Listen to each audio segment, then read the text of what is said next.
neighbor, who and what are you looking for? Yeah.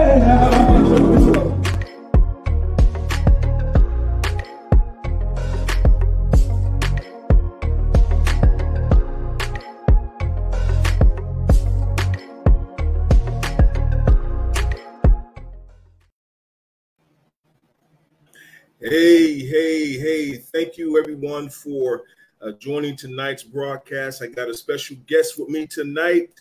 It is Pastor Persephone Greer, and she is going to have this conversation with me tonight.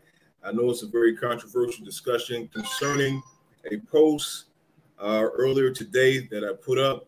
And I think that this conversation is needed and it's going to be a fruitful conversation. So thank you, everybody who's tuning in. We appreciate you tuning in to the broadcast.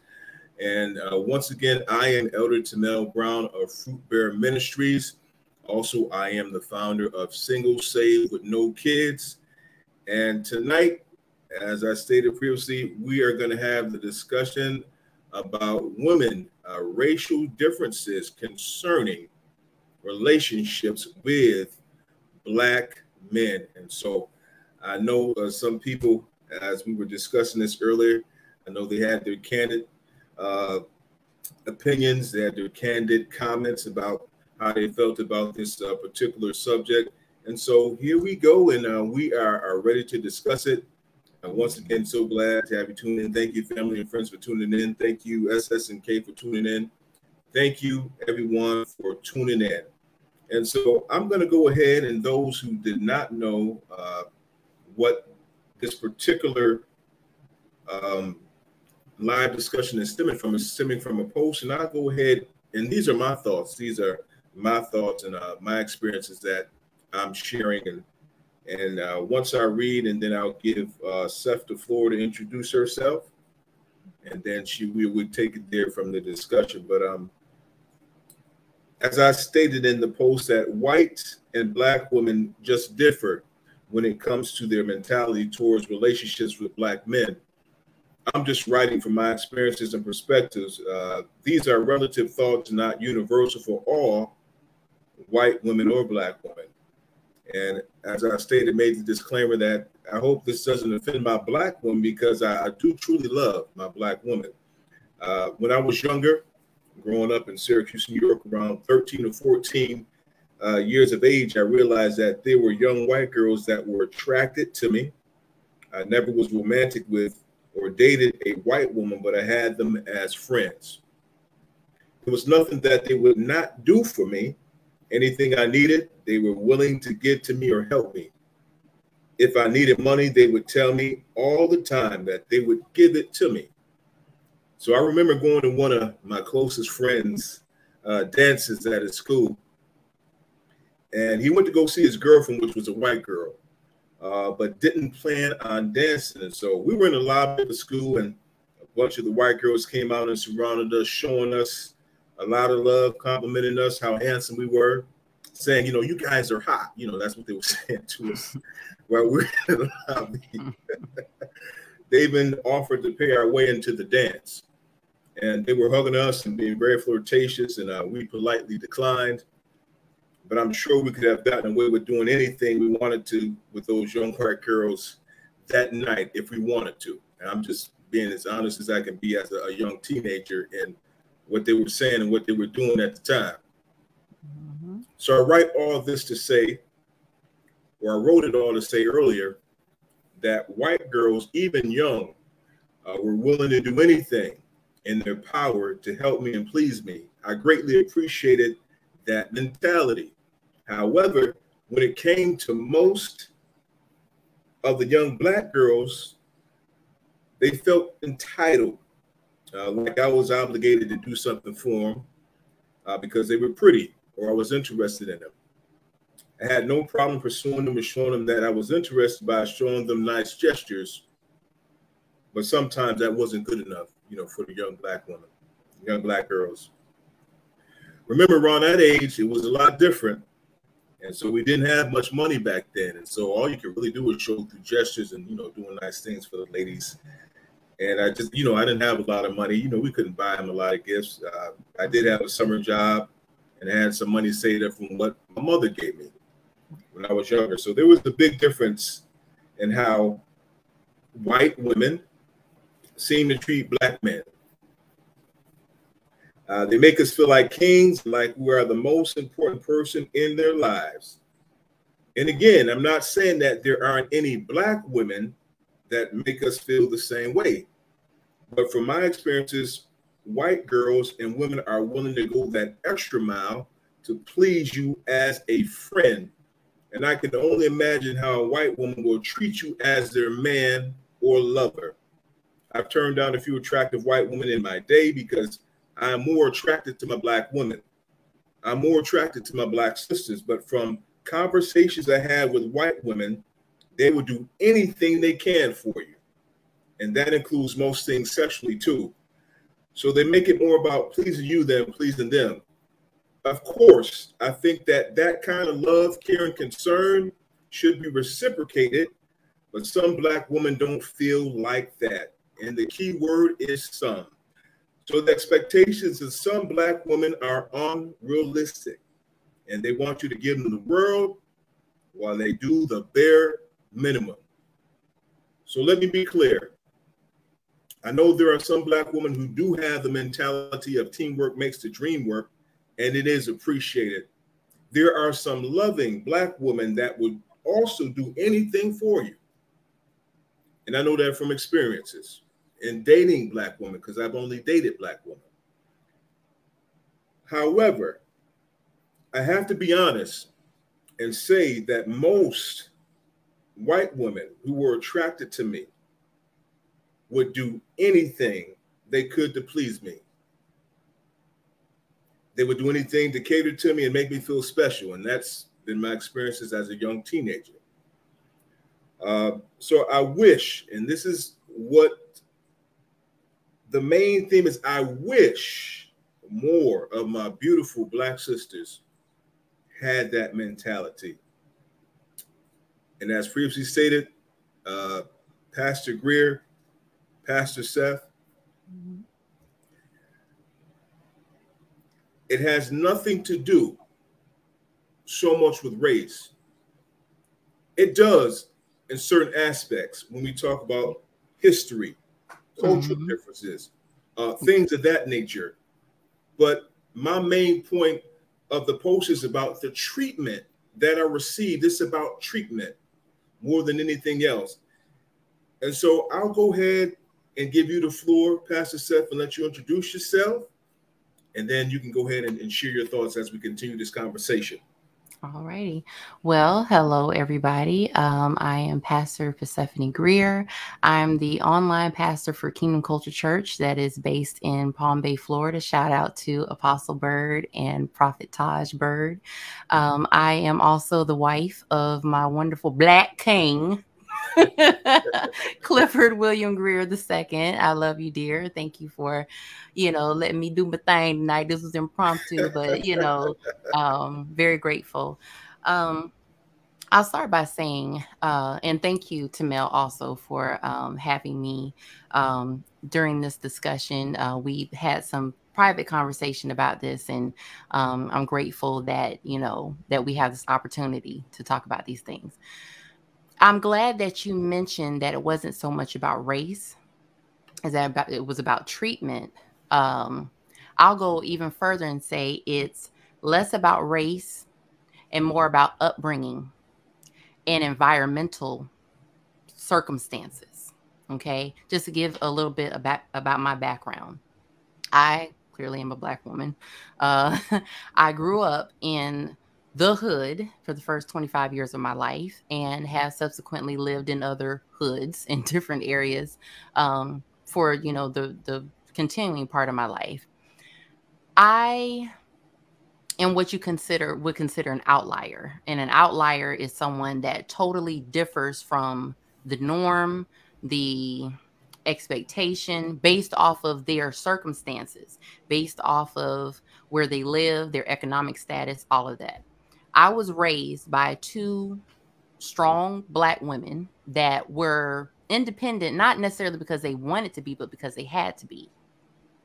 I do not know my biological father, but he also was black man, you know, so it's not like my credentials as far as being able to have this conversation is not necessarily about me being a black woman or not even about me being married to a black man, but the simple fact that I know that where you're raised and how you're raised and who you're raised by has a lot to do with how you treat people, has a lot to do with what you accept, has a lot to do with how you give and receive love, affection, attention, respect, all of that stuff. With that being said, I did not see many examples of submission, because I think the real issue here is not so much about race, but it's about submission. It's about respect. It's about societal norms. We all know what has been done to the black family. We all know that it is, I mean, even with my husband and I being here in Montgomery, we walk around, we're a couple that we hold hands everywhere we go, right? Before we weren't even here a week, and there were several people that made comments about seeing black love. They in a city full of black people. Wow. It blew their mind to see a young married couple holding hands and actually acting like they wanted to be together. So how I treat my black husband has more to do with the Bible than anything. I did not grow up with a man in the house. And even when I was in foster care, I was in foster care in several homes where it was 3 different married couples that I lived with during the time that I was in foster care. And with all 3 of those couples, the dynamic was that the wife ran things. She did what she wanted to do. Like, the husband might have believed that he was the boss or the head, but the woman pretty much did whatever she felt was right to do. There was really no discussion about anything. Even having me in the household wasn't anything, I don't think, that any of these men agreed to per se. It was just like, well, my wife said we're taking this kid in, so this is what we're doing. So my idea of how I treat the man that I'm with has more so to do with biblical submission standards than anything. So that's the area I'm coming from. Now, I can understand why some black women may have been triggered by what you said. Not necessarily what you said, but how what you said made them feel. And then remembering being compared constantly to white women.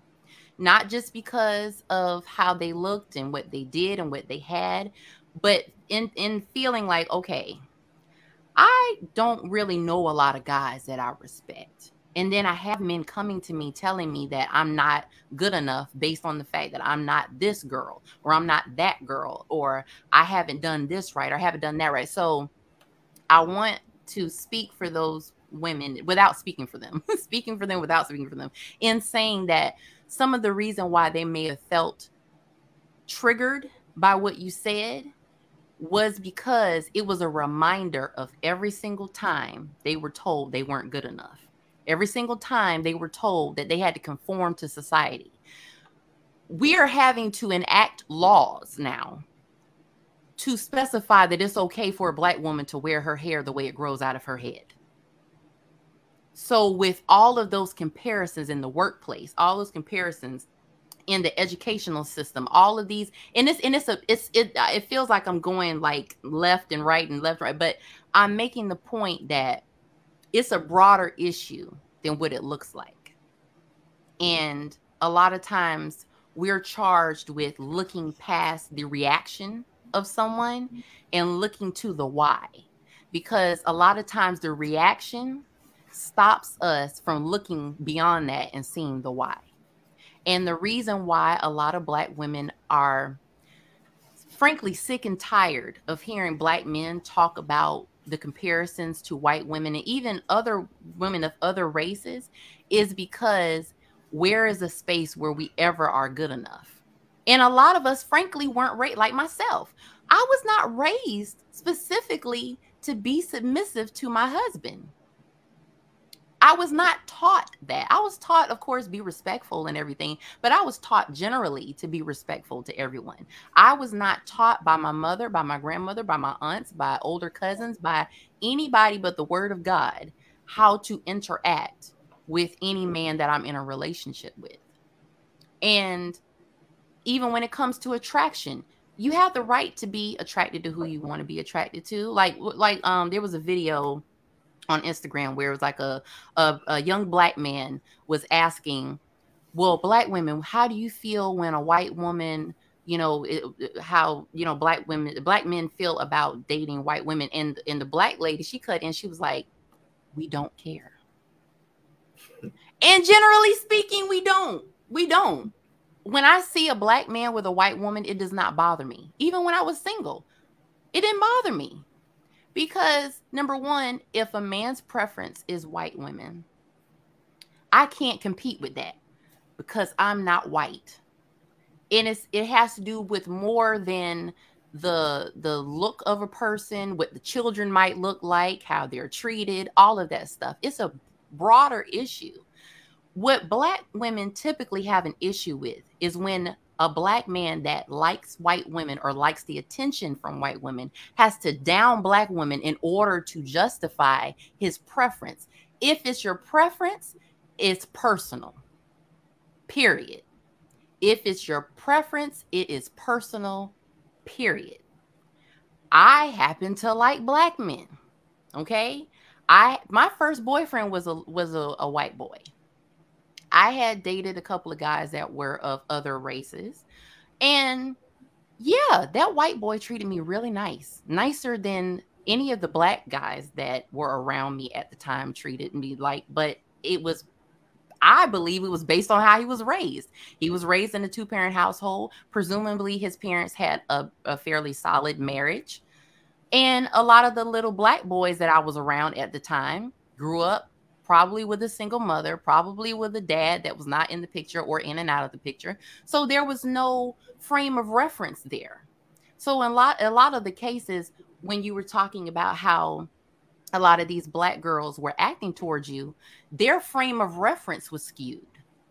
So, and not making excuses for bad treatment, not making excuses for bad behavior, not at all, because everyone should be treated with love and honor and respect, period.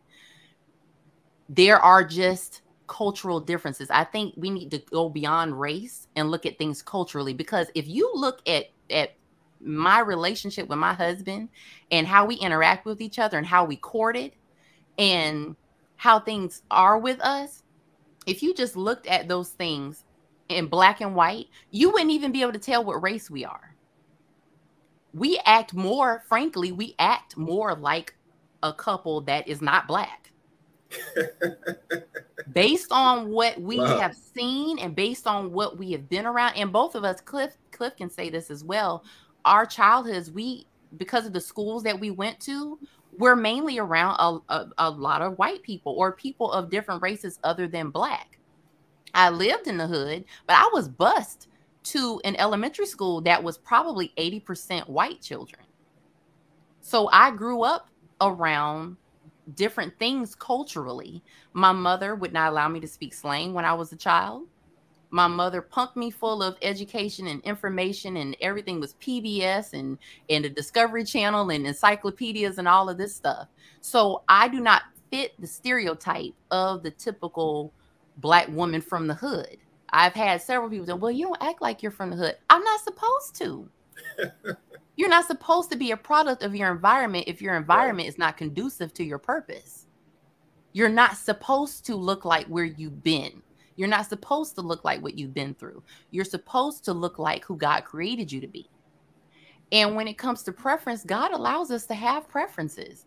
Now, if the Lord had purpose for me to marry a white man, then that would have been fine.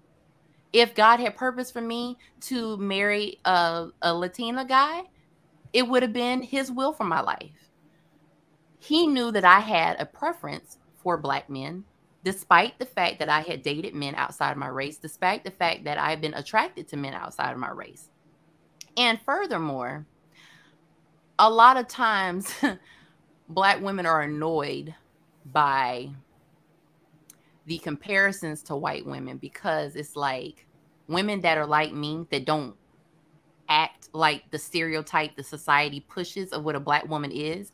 We're told, oh, you probably gonna marry a white boy. I cannot tell you how many times I was told that I was going to marry a white man based on the fact that I don't act or live like a stereotype. So it's understandable, the frustration. But when it all boils down to it, when it comes to preference, people typically like who like them. And it's like we don't we don't care. And let me interject something real quick, Seth, Yeah. because you said something earlier on when I was listening to you, and you said that black women don't really care if black men are dating a white woman, and I beg to differ.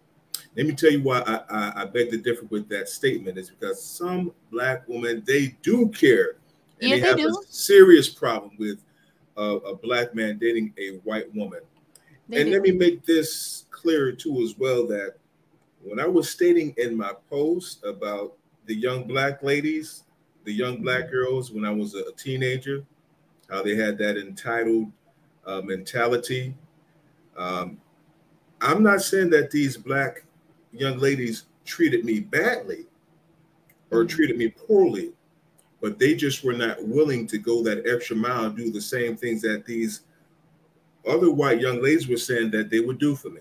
And so it wasn't so much that the black girls were, I've only dated black women, I've only dated black girls. And so I've enjoyed some of those experiences. There were some good ones, Yes. but there were some bad ones too, with that entitled, selfish attitude. And like you were saying, it comes down to social norms, society, cultural things, historical background, how young ladies are taught at a young age. And think about it now.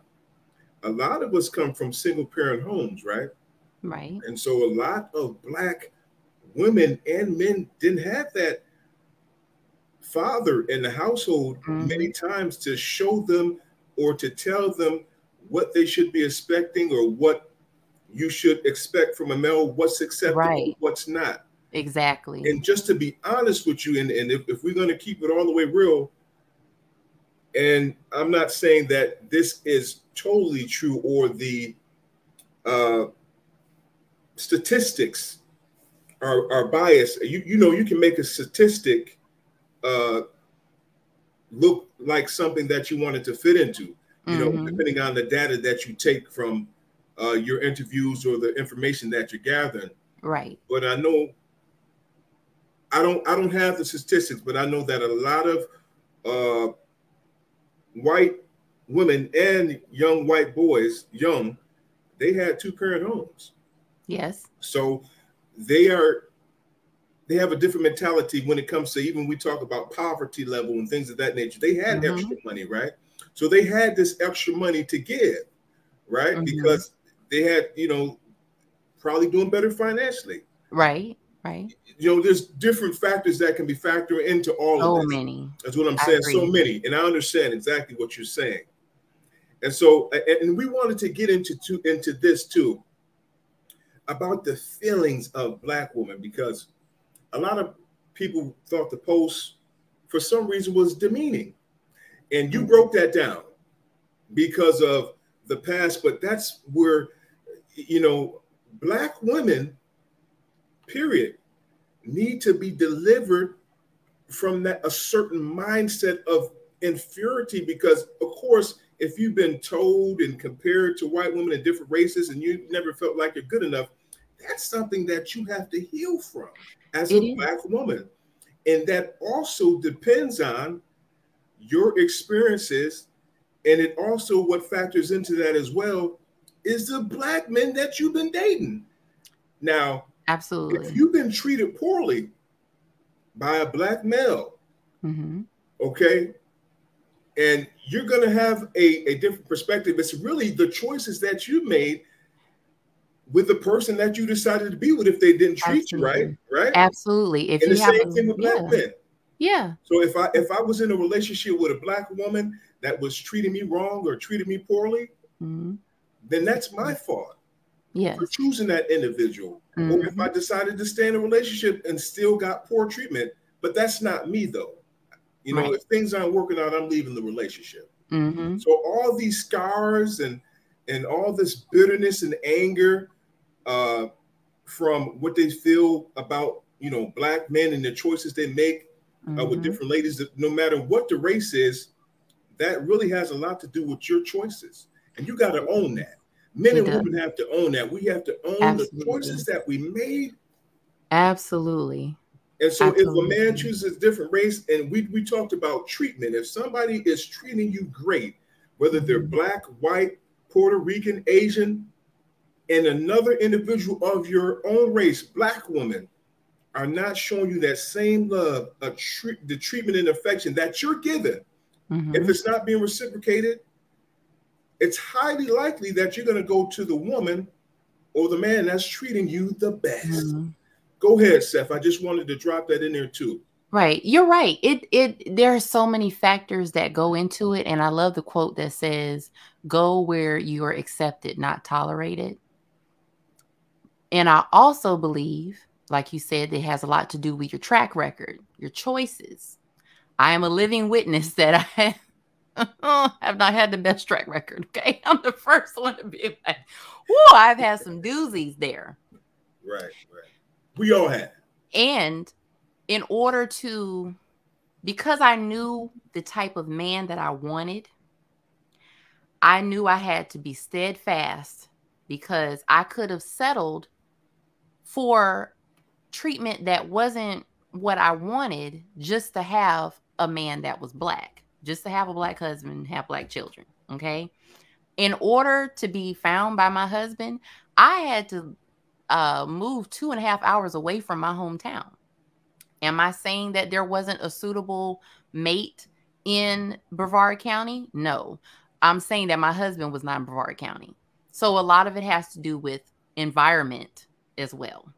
So if you're in a particular city, if you're in a particular area and you've been there all your life and you have not been able to come across a person that has all of the qualities that you're looking for, including your preferences, because preferences are okay.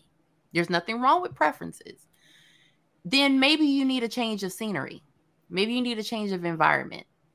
Because if I had stayed in Brevard, Cliff never would have found me. Wow. And for those of you who don't know, my husband and I met on Facebook dating. And I had tried Facebook dating before, and my parameters were black men. I wasn't looking for a man of any other race. I wanted a black man. Therefore, that's all I wanted to see. And you have the right, you have the ability to control the parameters of distance, race, whether they have children or not, all of that stuff. I did that in like the beginning of 2020, and I didn't get anywhere. I didn't see what I wanted to see. So I left it alone. When I moved to Gainesville a little over a year ago, when I moved to Gainesville, I decided to try it again. I was beginning to see more of what I wanted to see. Black professional Christian men that were marriage minded, that didn't just want to date, but they were dating to find their spouse. Yes. And they were wanting to be in a relationship that leads to marriage.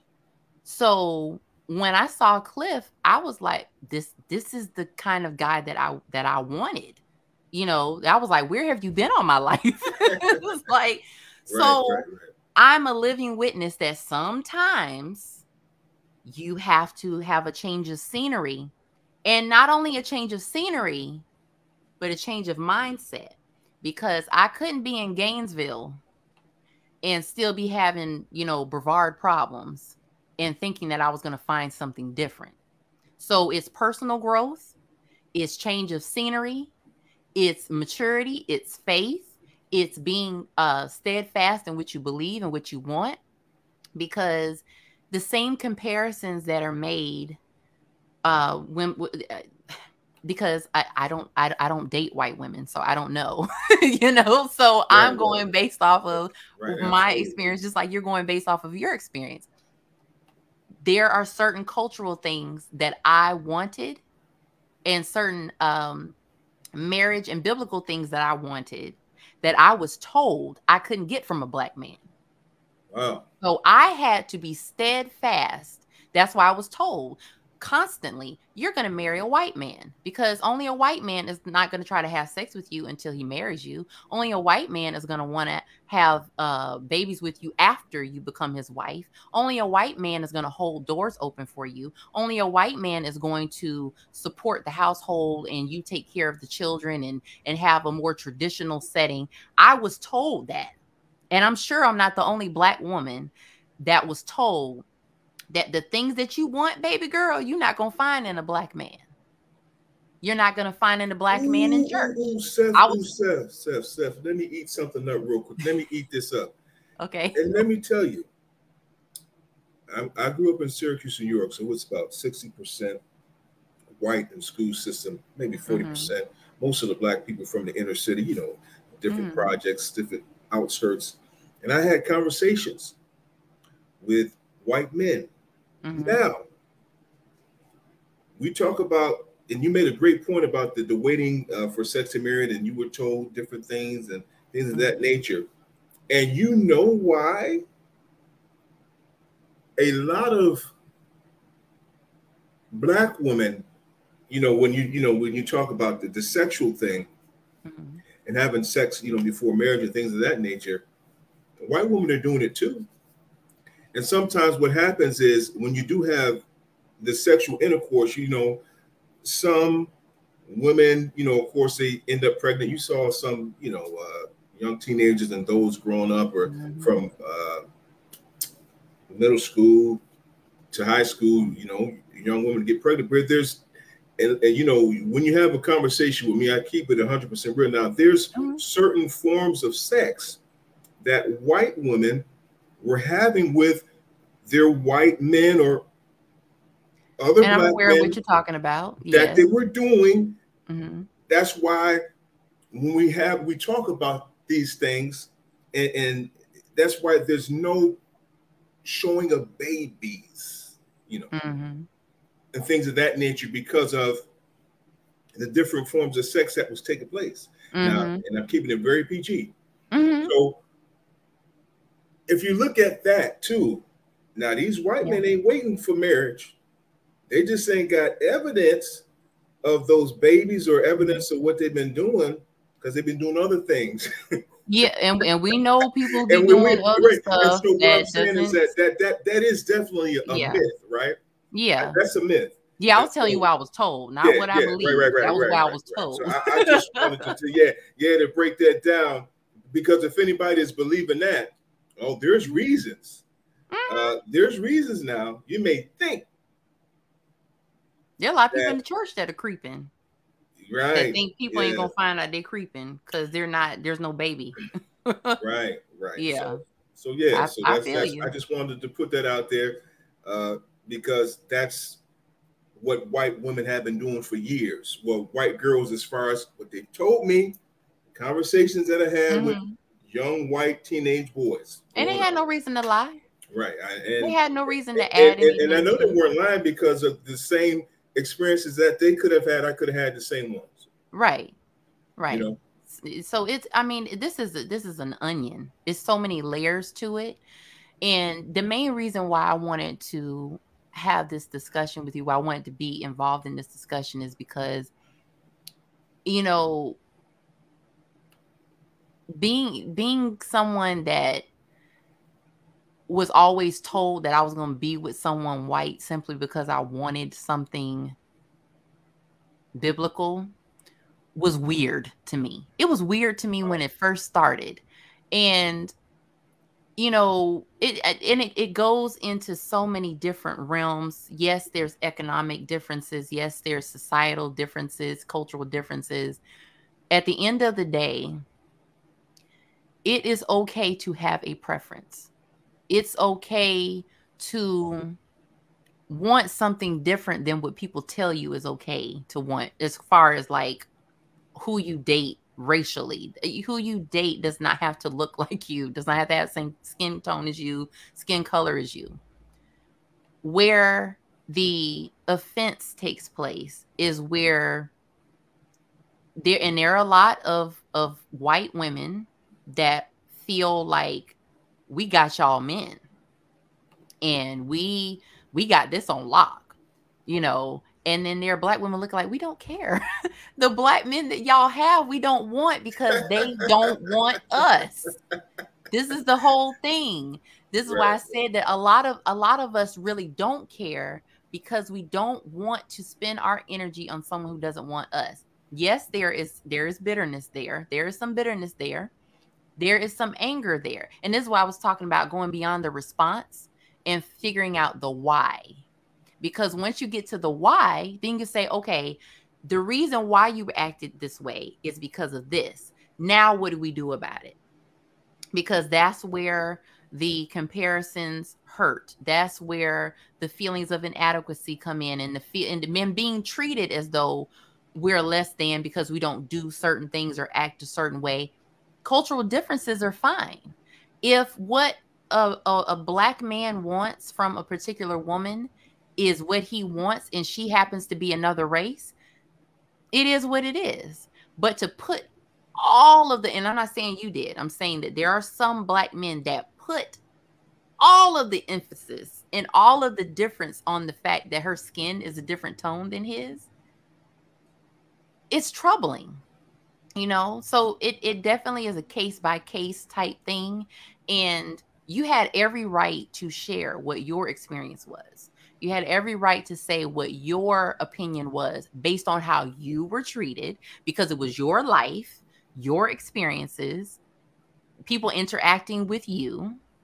And we should all be able to share our experiences without feeling like we have to speak for our entire race, or without feeling like we have to qualify it by saying, you know, I love black women. It's not that I don't love black women, but to be able to share freely, okay, this is my experience, without then having to come behind it with justifications, because we have all had different experiences with people of different races. And some of the people that have treated me the best and have been the most loyal to me and then been the most supportive of me have been people of other races, not just white people. And of course, then that goes to a whole nother thing of, you know, the infighting between not just black men and black women, but black men against each other, black women against each other. You know, there's so many layers to this. And I'm glad that we are having this conversation, because maybe it'll make people think more about the why, not just the reaction, not just the post, but the why behind it. Absolutely. Oh, you make some wonderful, great points. And when you were dropping those points, you know, it's making me think to remember or what I wanted to say as far as when it comes to this whole thing. If any woman, and this is another issue, we have to talk about, if you want to take it back to history, about how the divide and conquer mentality, or that stigma is on black men and black women from slavery, you know? Right. And so if we take it all the way back there, that divide between black men and black women stemmed there. Yes. From that, the pulling us away from our families. And so it only, you know, having the men work somewhere in Mississippi and you in somewhere in North Carolina, where he can't even take care of his family, and left the black woman in charge. Right. Other family, then they were stripping and doing anything they wanted to do with black, you know, the slave masters were raping, you know, doing anything they wanted to do with the black woman. And also, and during those times, if you look at history and you read, as I have, that there were even white women who loved black men and who were having sex with black men. And that's how a lot of black men were getting lynched and killed. And they were chopping off, you know, their manhood and testicles because these white women were sneaking off with these black men. So what you said about that mentality of maybe some, not all, but some white women having the mentality, I got you, you know, it stems, you know, from back there. You know, I can do anything I want with your man. But I mean, we going way back, right? We talk about Yeah. history, we talk about different things culturally. But the Mm-hmm. main thing, if any woman, and I'll say this, and you know me, Seth, I can, Mm-hmm. I don't care with people disagreeing with me at all. Mm-hmm. That doesn't really affect me. But there's a level of respect in disagreement, and so we Yes. don't have to be demeaning. But it lets me know when insults are sent out that there's Yeah. some bitterness there, something Yeah. that's happening internally that Absolutely. Black women need to deal with, and Black men. In some Mm-hmm. cases, not just Black women, but Black men too. Right. Because of those scars, we have to deal with that hurt and pain, and we got to be honest. And you know what? Yeah, he's talking about an experience that he had in treatment, Mm-hmm. but for you to feel so strongly in the anger and the Yeah. bitterness is, there was no way that I was demeaning Black woman. And if you Right. got that, if you comprehended, if any woman comprehended that, that was ignorant. It's a ridiculous stance. But like you said, because of our different backgrounds Mm-hmm. and how you broke it down as far as saying that if we understand feelings, because that's what this is all about, really, to be honest It with you. is. It is. Feelings are hurt Yes. because of what happened in the past or how Black men view Black women. I love Yes. Black women. And like you said, I shouldn't have to say that. Right. Most people who know me know I love Black women. I'm pro-Black. Mm-hmm. I'm a pro-Black man. Mm-hmm. I'm pro-Black. I love Black love. Right. Expressed that many times, but whenever you talk about a different race, treating a Black man a little better, and we have to own that. It's about treatment. We have to own how we're treating people and how Yes. women are coming across. You know what another ministry is for women? And you can say this is sexist, but is that word submission, right? The Bible It's a talks curse about word to a lot that, of right? women. It And, is. and you know what another ministry is? Just being quiet, right? Mm-hmm.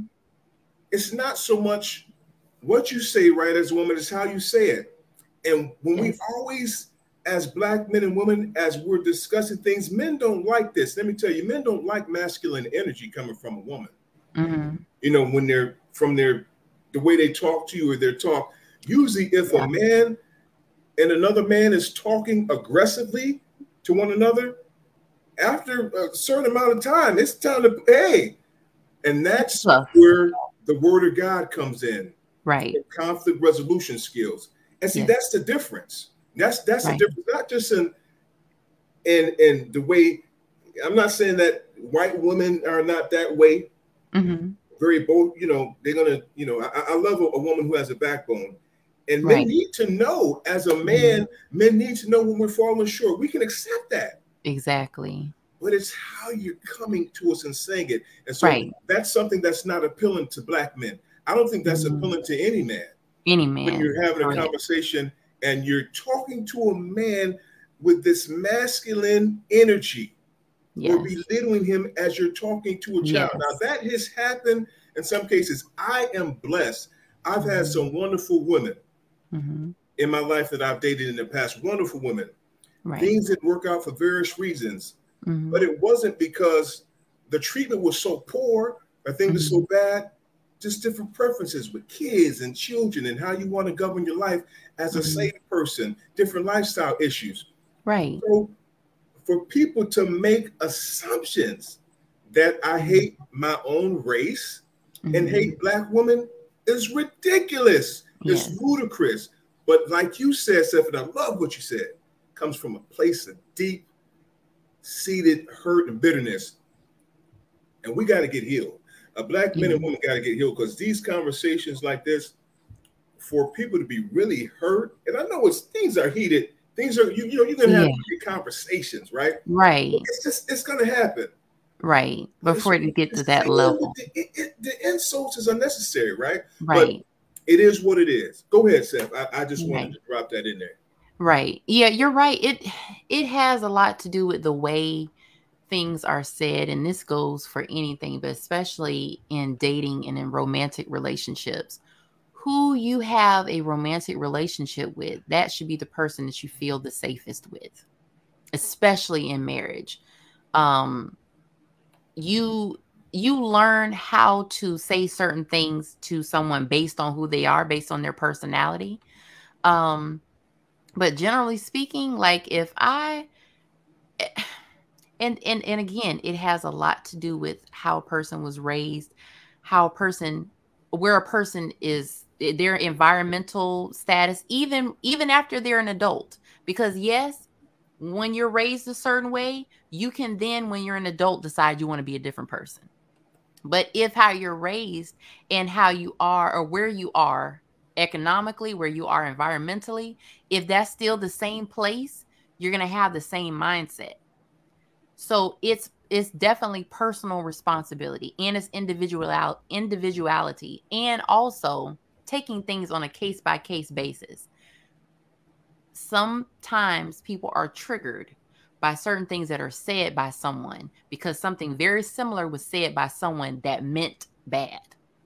Truth. And then you get looped in to what that person said. And you're like, wait a minute, I'm not like that. I'm saying what I'm saying, but I'm not saying it as that person. Because there are Black men that have said exactly what you said, and then they follow it up with, and that's why y'all Black these are this, like this and that, and then that's, it's almost like it's like a phantom statement behind the statement that you actually made. There's a statement that you made, and then it's almost like the phantom statement that some women might hear after the statement that you made, because they're so prepared for it, because it happens so often, that there is this narrative pushed that's why we don't like y'all. That's why we don't date y'all. That's why we don't want y'all. That's why we go over here, and that's why we go over there. And it's not just white women. It's Latino women. It's Asian women. It's really any woman but a Black woman. I don't know of any other culture where this is this much of an issue, but in the Black culture, because of the narrative that has been set up. I don't hear about this being an issue with any other culture but this one. Oh, come on, Seth, So and tell the that's truth. where the healing needs to take place, because if an Asian woman decides to date a white guy, the family might be a little like, it might take them a minute to absorb it. But eventually, he's a part of the family. You know, if a Latina woman decides to date a white man, family might be a little like, oh, okay, I didn't even know you like white guys. All right, well, come on then. You know, but when it comes to that dynamic of Black men dating outside of their race, we're expecting disrespect, because it's happened so often. And even if it doesn't happen, there's still almost like that lingering thing of, it's probably because he doesn't like Black women. It's probably because he, so Yeah, not saying it's right. I'm not right, saying it's right. I'm right. saying that I believe that at least a few of the women that had issue with what you said is probably because they have heard something very similar from someone who was clearly and unapologetically anti-Black woman. Because there are Black men that can be pro-Black and still be anti-Black woman. Pro-Black, yeah, that's true. don't That's always true too. mean pro-Black woman. That's true too. So That's a man can respect and love everything about being a Black man, and respect and love everything about other Black men. But when it comes to Black women, there's that disrespect. And that can come from, frankly, them not respecting their mothers. so Them true. not respecting their sisters. Them not respecting the women, the Black women that they were raised around. That's another issue. Because not all Black women are angels. Okay? Right. There are some trifling women out there that have caused their sons, and this is all races. There are some trifling women out there that have caused their sons to have a skewed version and view of what a woman is. True. Because their mother lied and cheated. They think that all women lie and cheat. True. So they treat women as such. If their mother allowed their father or men in their life to abuse them, then they think all women should accept it, because my mama, she got beat up and she didn't have a problem with it, so I'm gonna start beating people up, and they shouldn't have a problem with it. Right. So it's deep. It It's is. deep and it's heavy and it's an onion. And I just, and I agree with the prayer that you prayed earlier, that people would be able to see it for what it is and not for Absolutely. what their hurt is telling them it is. Because your hurt can say a lot of stuff that isn't there. In the whole reading between the lines, sometimes there ain't no lines to read between. Right. Right. Exactly. And I love that. I love what you said. That makes a lot of sense. And it's very understandable. All the points you made are very, very good points. Definitely needed, the women, the men, we needed to hear, coming from a Black woman's perspective as well. Because just because you may have a difference of opinion, and like you said, people will assume, oh, he doesn't want to date Black women, he wants the white women. And I'm attracted to my Black sisters. There's some really wonderful. Don't get me wrong. There's some really attractive, beautiful white women as well. But I've always been attracted to my sisters. But from just a post, you have, like you said, the bitterness, the hurt. Oh, he hates Black women. He hates his own skin and all that stuff. So that just lets me know that a lot of women are really hurt. And that's where you got to look internally. And women have to be healed, Black women, because you have been through so much. And I do agree that, the most disrespected woman in America is a Black woman. Very disrespected from slavery on until to now. And so I love my Black woman. I appreciate my Black woman. Now I've had some very great relationships with Black women. And I'm not bitter at all. I'm very happy. And the only reason I'm single is because I'm selective. And so that's just what it is. And so all these other assumptions, and see, that's when when people make those assumptions and throw those insults out there, oh boy, there's some hurt people. And like you stated about always being told that you're inferior. And then you have Black men, some Black men saying, they don't date Black women, don't want to date Black women because of this, because of that. And I do agree that you should date who you love. You should date who you connect with. And as I always said, and you heard me say this many times, Seth, you have to match and have compatibility in those three key areas: spiritual compatibility, social compatibility, and sexual compatibility. It's just a conversation that needs to take place no matter what the race is. Right. So if somebody is sharing their experiences, and do you understand, if you looked at those comments and those posts, right? Most Black men and Black men young had the same experiences I had. They were very vocal about that. When I posted it in Single Save with No Kids and SSNK, very evident. They shared the same experiences. Right? And so we had a different perspective on it. And even I appreciate the ladies too. I appreciate the ladies that could respect what I was saying and understood and comprehended what I was saying. It wasn't a demeaning post for Black women. I just want to make that clear. If women thought it was, it wasn't. So that's where understanding comes in and comprehension. And so, like you said, a lot of offense, but sometimes, as I always say, you got to have these tough conversations in order to grow. Right. It's needed in order for us to elevate, to get healed, to get understanding. These conversations and these discussions have to take place. So that's why, me, Seth, I don't mind having them. Right. Absolutely. And you're right. This was needed.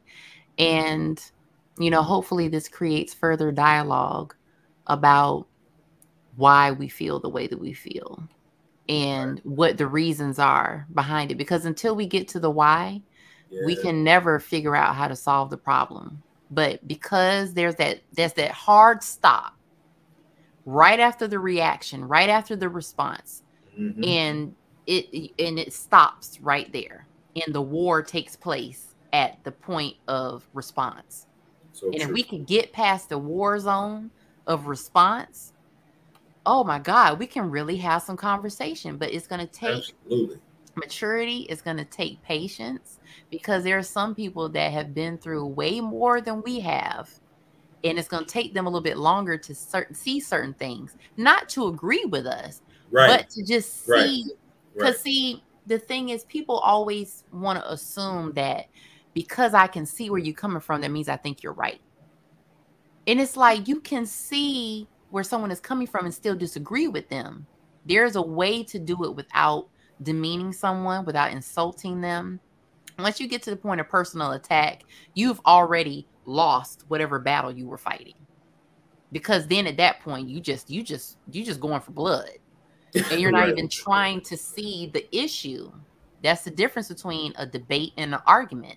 With a debate, each person says their piece, and then they hear what the other person says, and then they kind of break down what each person says. An argument is where you're saying, you're wrong, you're wrong, you're wrong, and I don't want to hear what you have to say because you're wrong. That's the difference. So some people want to have dialogue and want to have a discussion and want to have a debate. And there are other people that are agitated and they're angry and they want to have an argument. True. And with that, it's like, once you see that that person is on that level, then you have to kind of back away from it. Right. So true. So true, man. And that's why I respect you so much, because I know that the standards that you have and some of your ideology is really based on what the Word of God says. And that all comes down to submission and having that personal relationship with Jesus Christ, so that God can bring the healing, can bring the deliverance. And that's the main thing, is that we first have to be honest, because I think when we're honest with ourselves and when we're honest with God, that's when he can really help us. Absolutely. That's when he can really help us, when we're honest about things that are troubling us or things that bothers us. And the conversation that started, there's some questions, and you can answer them if you want to. I'm seeing some questions. We answer these questions and we get on out of here. I know it's been almost an hour, but AB is saying, how do you think the post would have been received if you would have said that Black women should cater to Black women without making the comparison to white women and holding the white woman as an example for Black women to live up to? And now think about that. And you know what, AB? Let me tell you from personal experience, it probably would even been even more heated conversation. I'm sorry to say that. It probably would have been even more heated, in my opinion. You know, Black women don't want to hear too much about catering to, because you talk about submission. Again, that's the whole cultural thing. It's the whole thing of, why is the conversation always about us? And why are we always told that we're not good enough? And why are we always told that we have to dress like this and act like this and be like this in order to be deemed worthy? Right. We can't take some and make it all. So true. In the good or the bad. So true. I love chocolate, but all chocolate is not on the same level of deliciousness to me. Now, some people can eat any type of chocolate. There are certain types of chocolate that I like more so, and I don't really like mixing fruit with chocolate, like chocolate, raspberry, cherry, all that. I don't do that to me. But I'm not going to sit up here and tell you that you can't like chocolate, white chocolate, raspberry, or white chocolate, strawberry, because that's what you like. Just don't tell me that I have to like it. You can like what you want to like. Just don't tell me. Don't make some all. Right. Exactly. In likes and in dislikes. Don't make some all. Exactly. And that tends to be what happens.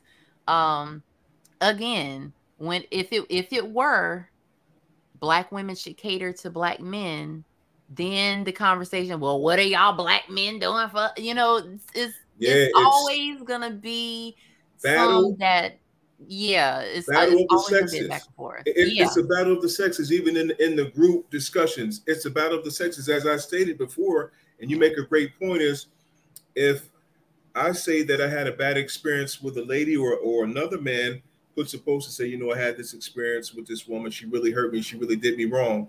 You're going to have another Black woman coming in. So men do the same thing. Men hurt us too.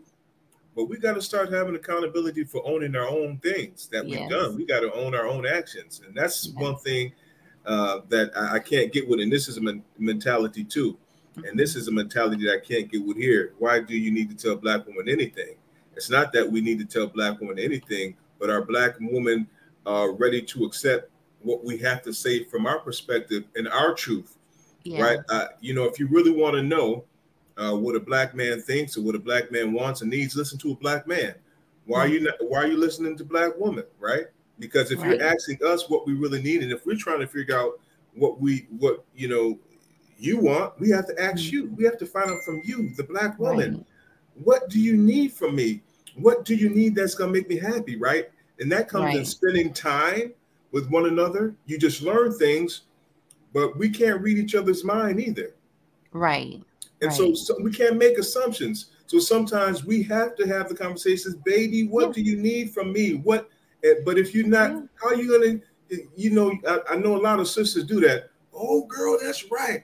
Oh, you telling the truth, girl. Oh, yeah. And Mhm. you, oh my goodness, you are on point.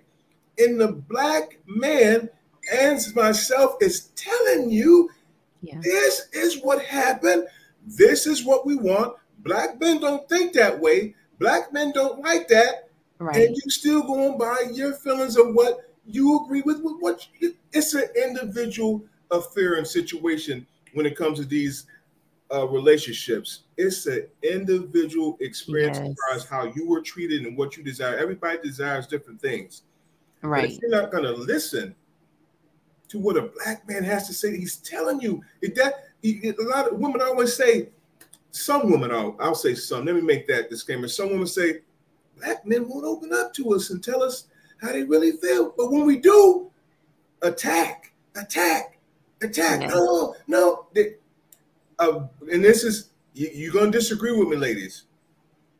You can have constructive criticism concerning a black man every day. This is what black men need to do. This is what I think a black man should be doing. And hey, if that was my man or this and that, a black man should be doing this. But the one moment we call out what we think that you should be doing or what we expect from you as a Right. black woman, it's an issue. It's a problem. But we have to sit there and take it and humble ourselves. But it's a double standard. And that's There is. what I want black women to see. Yes, we definitely need to step up. We definitely need to grow as black men. Mm-hmm. There are black men who love black women. We love you. You are our queens. We believe that. We feel that. We want to treat you as such. Mm-hmm. But will you let us? Mm-hmm. Right? Right. And we got to let you. Right. Yeah. And another issue is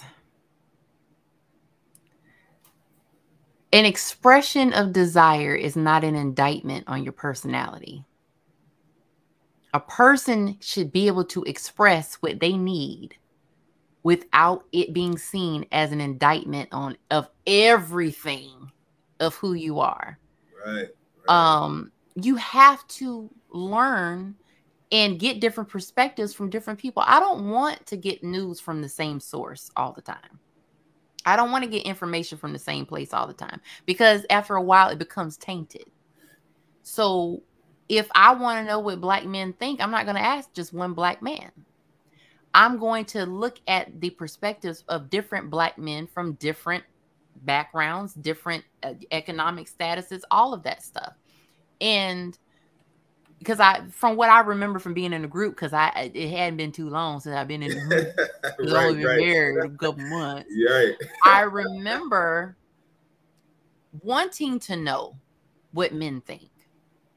And, you know, y'all, and I say y'all because you too, Tomell, y'all used to pick on me about the questions that I would ask men. But it wasn't an interrogation. I literally wanted to know. And if I asked the man a million questions, it was because I wanted to know, how do you feel about this? How do you feel about this? What do you think about this? Because all men are different, just like all women are different. You know, 5 men can be raised by the same 2 parents and come out with 5 totally different perspectives on life. So, and I agree that men are not allowed, men of any race are not allowed to express themselves in the way that women are, because once a man says something that a woman doesn't like, she doesn't want to listen anymore.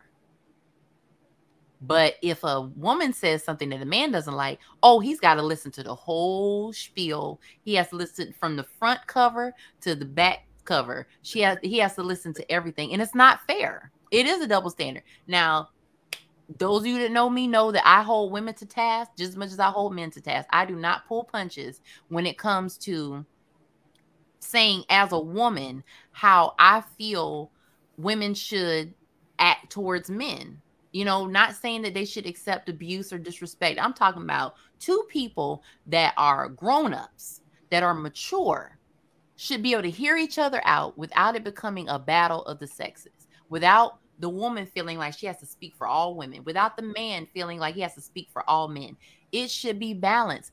We're talking about maturity here. And we're talking about healing, coming from a healed place. There are areas of trauma that I had to heal from. There were triggers that I had where there was a while where I was very angry with men in general. And I would like have to stop myself from saying in my mind, I can't stand men. Because you get so many of the same conversations and so many of the same situations that happen, your mind will automatically go there. You have to redirect your own mind. Because I would say, I'm not gonna be dating. I don't want to get married. Like, girl, you lying. You know you want to get married. Stop playing. You just don't want to. You just don't want to marry the Right. men that you're encountering. Just you got to qualify it, because life and death is in the power of the tongue. You will eat of the fruit thereof. What you say and how you present is what's going to happen to you. Come on and teach, Seth. There is sowing and there is reaping. If you sow bitterness, you're gonna reap bitterness. If you sow hopelessness when it comes to finding the type of person that you know you want to be with, that's what you're going to sow. I had to change my mindset. I had to change my actions. I had to change what I accepted. So when it comes to that, you can't, like all men are this, all women are that. Anybody that generalizes a whole group of people, automatically I already know what time it is with them. I already know they have had so many bad experiences that they've pretty much given up. All men are liars. No, they're not. Right. All women are gold diggers. No, they're not. It's just that the type of people that you have encountered, the type of people that you have allowed, what you allow is what is going to happen.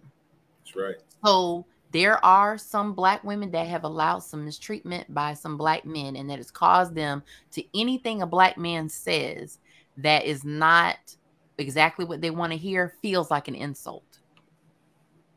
Or they've heard so many true and genuine insults that they can't fathom that a Black man can say something other than I worship the ground that you walk on, and it not be deemed as, well, I'm just saying what I'm saying. I'm not saying it to hurt you. I'm saying what I'm saying. And that's what happened with your post, is that what you said and in the way you said it triggered something in some of these young ladies that they might not even be aware of. Here's the thing. Just because you're traumatized, it don't mean you're aware of it. Just because you are having a trauma response does not mean that you're aware that you're having a trauma response. True. And when it gets to the point of insults, when it gets to the point of personal attack, that's coming from a place of, I couldn't say it to the person that did it to me, but I'm going to say it to you because you reminded me of what that person did to me. Right. So then because you said something that you weren't even aware was going to trigger somebody, now you become the scapegoat. Everybody has a right to say what they need to say, and people have the right to disagree with them. But to disagree and to try to drag that person through the mud because of what they said and make assumptions about them, that's where that needs to stop. That's where the war of response happens. When people are not paying attention to the meaning, the true meaning of something, they're paying attention. It's not what you meant and what you said, but it's how it made them feel. And those feelings it's like, okay, if a person's back is broken and they're in pain, but a person doesn't know that they're in pain and they come and hug them, they're hurting them. But the person that's coming to hug them doesn't realize that they're hurting the person. They're doing something based off of a pure feeling but it's hurting the other person. And that person has a response of, oh my God, you're hurting me. And this person doesn't understand, why are you responding like that? I'm not trying to hurt you, but you're hurting them because they were hurt before you got to them. Come on, Steph. That's They real. were hurt before you got there. So now you become the scapegoat because now you have triggered a reminder of their injury. That's why some of these women reacted the way that they did, because you were simply reminding them of a prior injury. Just like if someone makes a joke about sex, but a person has been sexually assaulted in the past, that might bring up a trigger where the person meant it to be facetious and to be funny, but the person that has been assaulted and been violated, they didn't see it that way. So now they view that person as a pariah, and they see that person as a target of their anger. And the person didn't even realize, because the person didn't do it. They're just a reminder of the pain. And we have to realize too, as public figures, that no matter what, sometimes what we say may trigger people. Right. You're an elder in the church. I'm an elder in the church.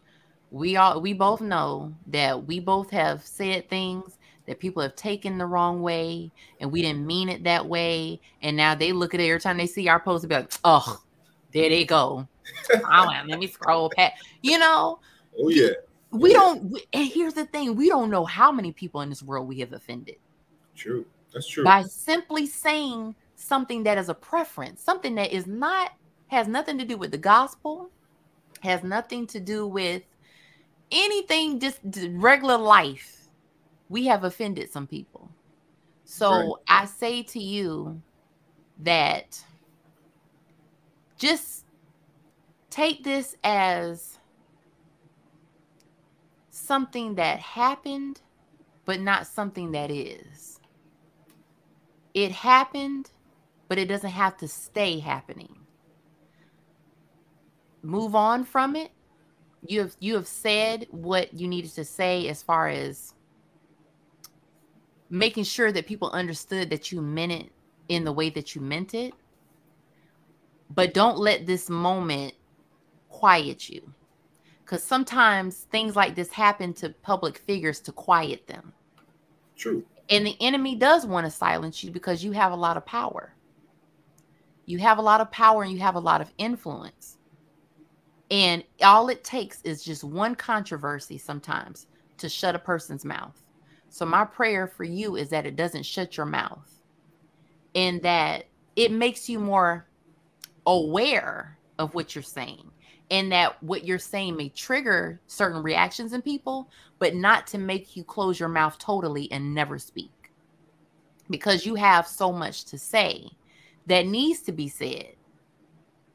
And I just want to encourage you in this moment, because this can get so big and this can go so far. But at the end of the day, you know your heart. You know where your heart is. God knows where your heart is. So I'm glad that you had this discussion tonight, because people needed to get a broader understanding of what you said and why you said what you said. So yeah, it's a lot. Man, Seth, I appreciate it. I appreciate that prayer, your desire for me. And so I really appreciate that, from the heart, that you're praying for me. And this is definitely not going to shut me down or quiet me. It's just too much that God has put in me, and too many things that I feel is uplifting and encouraging the body of Christ through these discussions and these things. And I'm never afraid of controversy. And as long as you know me, I thrive in it. Come on, I'm here for it. Yeah, you're ready to go. You're like, you ready? You ready? I'm ready. I'm here for it. I'm ready. You want to talk about it? You want to go there? You want to get grimy? Let's go ahead and get grimy. I'm the same energy you come with. I'm coming back with it. Not at all times, because I know sometimes I need to be quiet as well and don't need to respond to everything. Right. But I do appreciate that. But like I said, we have a really good friendship, and I respect everything that you're saying. And so you know a lot more about me than a lot of other people do. So I can receive that from you. I respect that, and I appreciate the prayers. I need them. But these conversations and these kind of discussions, ladies and gentlemen, they ain't going to stop. They're not going to stop. You're going to see different posts you're going to disagree with, that you're not going to like, and that's okay. But there's a way to disagree respectfully. That's my thing. And so if you're coming with a certain energy, I'm going to have to let you know how I feel too. But at all times, I do try to use tact. Right. And so if anybody has been offended, you know, we are not responsible for other people's feelings. Right. But if I offended you, then I hope that you have an understanding now of where I was coming from. Amen. And no, regardless, and sometimes it doesn't matter what you say. People just going to be offended. And so you make a wonderful point. You make one. Thank you. I see. Look, I see all those comments. Y'all know me, and I know you got my back, JB. I know you do, my brother. I know you got my back, my man. And so a lot of people, you know, have my back and have love for me, and I appreciate it. And that love is carrying me through. It's going to carry me on, even if nobody was listening. I'll still be doing it because I feel led to do this. Like, this is part of my ministry, you know. Yes. And so if I can reach one, or if somebody can be encouraged and inspired, and so man, you know, I appreciate you so much, Seth. And so I want to let you, because I think as I'm looking, thought provoking is good, but sometimes look, I know the conversations, they get heated. Yeah, they get heated. I understand it, but this is the way we grow. See, and me and the brothers are going to be talking about this Sunday. And so I want to shout out Christopher. I want to shout out Lonnie. I want to shout out Omar. We are going to have a wonderful conversation this Sunday. A wonderful conversation about the keys to developing a successful relationship. And I thank God for the experiences that I've had over the years, because I can talk to a lot of people from a lot of different perspectives. I can talk to you from a man who's been married before. And I can talk to you from a man who's been single for a while. I've been engaged. I can talk to you from a lot of different viewpoints. And so I feel like because of those experiences, I'm a good source. And because I have Christ in my life, I'm a good source. But, and as yourself, Seth, you know, there's a history, there's a track record of serving the Lord, of being fair, of having understanding of the gospel within yourself. And so it doesn't matter what if God called you to do something, then nobody can stop it. Amen. Nobody can stop it. And so you keep going too. You keep doing your thing, Seth. Your music, your ministry, your what is it called that you do as well? I think I don't know if it's Monday still, but Sheer Truth. Yes, the Sheer Truth with Persephone Sonia. Yep, still going strong. Been doing it for a year now. So yeah, Mondays on Facebook Live, 5 p.m. Central, 6 p.m. Eastern. Yeah. Absolutely. You got to support Seth's ministry, support her ministries. He's a producer, a singer, songwriter. Seth has many talents and many gifts. And I'm so happy for her. She's married, and the guy that she's with seems to be a loving individual. And like I said, once again, congrats to you, Seth, on your new marriage. I know God is blessing you. I know God is doing great things in the lives of you and your husband. And so I know your ministry is thriving. It's going to be even greater. Thank you. And so I think we're going to end it at this point, but I want to leave you, Seth, with saying some last words. If you'd like to say some last words, definitely, you know, I appreciate that, Shawnee. I appreciate everybody that's got my back. Yes. You know, 100. You know, I love it. I love it. Thank you for your support. Amen. But yeah, anything you want to say, Seth, to end it, going out, and you can tell people too how to get a hold of you and all that too. So please do so. Yeah, just definitely always seek the reason why. After the response comes the reason why. And you would be shocked once you get to that reason why, that the response then makes sense. Doesn't mean you have to agree with someone just because you understand their perspective. You can understand why somebody did something or why someone said something without agreeing with and advocating for whatever it is that they've done. So we definitely need to continue to understand the difference between I see where you're coming from and I totally agree with you. I'm on Facebook, facebook.com/Seth86. Same girl, different name. The name done changed a couple times there. Ain't gonna change no more, I tell you that much. I hear that. And yeah, just I'm on Instagram as well, Proverbs_Seth. And yeah, I thank God for you, Tomell. Thank God for our friendship, that we can have continued to be in touch. And I miss y'all at SSNK. Like, I know I'm not single no more, but I miss y'all. We miss So you too. much. You know it hurt me to see you go. I Of course, you was know. part of the admin team. Oh, I hated to see man Yeah. Seth go. But hey, you're on a new level. You Yeah. new ministry. Amen. New Amen. covenant, and so it's a Yes. beautiful thing. And I'll Yes. say this: the only opinion that matters is the opinion of what God thinks about you. Yes. That's the only opinion that really matters and that counts. And if you are in a relationship with me, because what I'm really concerned about is the opinion of the woman that I'm dating or I'm involved with. And that's the opinion that really matters and counts to me, because if I care for a woman and I love a woman, your opinion matters, and I appreciate it. I need it.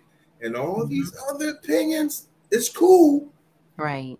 But with the woman that I'm dealing with, when it comes time for me to commit or to be involved, that's the only opinion that's, going to matter to me the most, besides my relationship with the Lord Jesus. So your mate's opinion is what really counts. You need to pay attention to that. Amen. But I love you with the love of the Lord Jesus, Seth. I love you.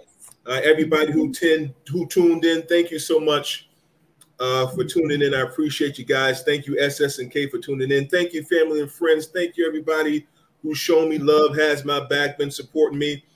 Keep supporting the ministry. Keep supporting Fruit Bear Ministries. It will soon become a church in God's timing. So keep praying for me. Support the ministry of helping homeless people.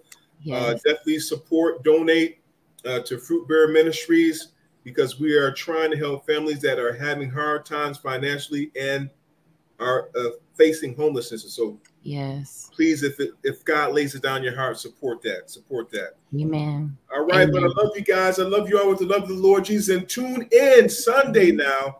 Sunday, 6 o'clock p.m. Eastern Standard Time. The keys to developing a successful relationship. Tune in to it. I'm sure you're going to enjoy the perspectives of some of these distinguished men of God. I know you're going to enjoy it.